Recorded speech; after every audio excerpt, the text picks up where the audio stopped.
എന്റെ പൊന്നനിയാ പണ്ടൊരു പുലിമുരുകൻ കാട്ടി ഇറങ്ങി, ഇന്നൊരു ഒറ്റ കൊമ്പ് ഇറങ്ങി. ഒറ്റ കൊമ്പനെന്ന് വെച്ചാ അങ്ങനെ മുണ്ടും മടക്കി കുത്തിയ ഇവിടെ ഉള്ള ഒരുത്തരും ഇല്ല ഫ്രണ്ടില്. ഒളിച്ചടക്കിയിട്ടുണ്ട് ലാലേട്ടൻ. ഇതാണ് സിനിമ, ഇതാണ് ലാലേട്ടൻ. ഇതിന് മേളിൽ വെക്കാൻ വഴി ഒന്നുമില്ല. Mohanlal super, Hindustan super. ലാലേട്ടന്റെ പഴയ ലുക്ക് ഒക്കെ തിരിച്ചിട്ടു. ആ എമ്പുരാനില് ഉറങ്ങിയ ഒരു മട്ടർ, അടിപൊളി ഫൈറ്റ്, സൂപ്പർ പൊളി, ഒന്നും പറയാൻ സൂപ്പർ. ഇങ്ങനെയാണ് ലാലേട്ടനെ കാണാൻ നമ്മൾ ഇങ്ങനെയാണ് കാണേണ്ടത്. ഇങ്ങനെ ഇപ്പോഴത്തെ 2K വേണമെങ്കിൽ കിടന്ന് ട്രോളാണ് അങ്ങേരെ. അവരൊക്കെ ഇന്ന് വന്നവന്മാര് ഇങ്ങനെ ഇതെന്തോ ഇത് കാണിച്ചു വെച്ചേക്കുന്നത്. ലാലേട്ടനെ ഇങ്ങനെയൊക്കെ ഒന്ന് കാണാൻ പറ്റുന്നത് വല്ലപ്പോഴും ഗംഭീരം. ലാലേട്ടന്റെ പെർഫോമൻസ് ആണെങ്കിലും അങ്ങേരുടെ ഫിസിക് ആണെങ്കിലും അങ്ങേരുടെ ആക്ടിങ് ആണെങ്കിലും അങ്ങേരെ എവിടെയും പോട്ടില്ല, അങ്ങേര് തീർന്നിട്ടില്ല. അടിപൊളി ഒന്നും പറയാനില്ല.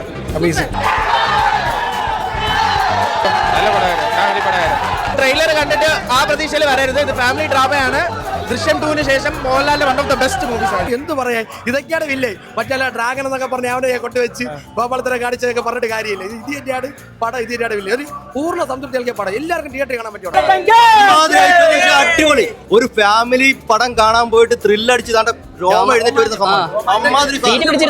പടം. വെടിക്കെട്ടാണ്, എക്സ്ട്രാ ഓർഡിനറി ലാലേട്ടൻ. അതാണ് റെസ്പോൺസ് ആണ് ആഗ്രഹിച്ചത്. ഇപ്പൊ ഷോ കണ്ടിട്ട് എല്ലാരും ഭയങ്കരമായിട്ട് സന്തോഷമായിട്ട് പോകുന്നുണ്ട്. അപ്പോ സന്തോഷം. സൂപ്പർ ഹിറ്റ്, പ്രതീക്ഷയ്ക്ക് അപ്പുറം ഉണ്ട്. ഇന്റർവ്യൂ ശേഷം പടം കയറി പോയിക്കൊണ്ടിരിക്കും. സൂപ്പർ ഹിറ്റാണ്. എങ്ങനെ ഉണ്ടായിരുന്നു ഒരു ചെറിയ ഫാമിലി ഡ്രാമ മൂവി എന്ന് പറഞ്ഞാണ് പ്രൊമോഷൻ? പ്രൊമോഷൻ, പക്ഷേ പ്രൊമോഷൻ അതുപോലെയൊന്നും അല്ല. തരുൺ മൂർത്തിക്ക് hats off, because he have done an excellent job. Shobana മാമാണെങ്കിലും ഇപ്പൊ ലാലേട്ടനാണെങ്കിലും ഒക്കെ ഒത്തിരി എഫേർട്ട് ഇട്ട് ചെയ്യുന്ന പടമാണ്. കണ്ട ആളുകളൊക്കെ പറഞ്ഞു അത് അവർക്ക് കാണാൻ പറ്റി, അത് നന്നായിട്ട് എടുക്കാൻ പറ്റിയിട്ടുണ്ടെന്നൊക്കെ, അതിലൊത്തിരി സന്തോഷമുണ്ട്. എമ്പുരാൻ എനിക്ക് ഇഷ്ടപ്പെട്ടിരുന്നു. ഇത് അതിനേക്കാളും അടിപൊളി എന്ന് വേണമെങ്കിൽ പറയാം. കാരണം ലാലേട്ടന്റെ പെർഫോമൻസ് ആയിക്കോട്ടെ, സ്ക്രിപ്റ്റ് ആയിക്കോട്ടെ, മേക്കിംഗ് ആയിക്കോട്ടെ, എല്ലാവരും അടിപൊളിയാണ്. പ്രത്യേകിച്ച് ആ വില്ലൻ ക്യാരക്ടർ ചെയ്ത ആളും അടിപൊളിയാണ്.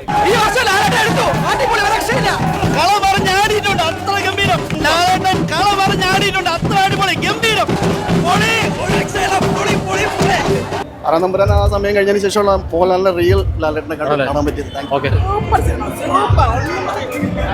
മഴ നനയല്ലോ കുട്ടിച്ച, എല്ലാരും കൂടെ എന്നെ ഇങ്ങനെ മഴയത്ത് നിർത്തിയേക്കല്ലോ.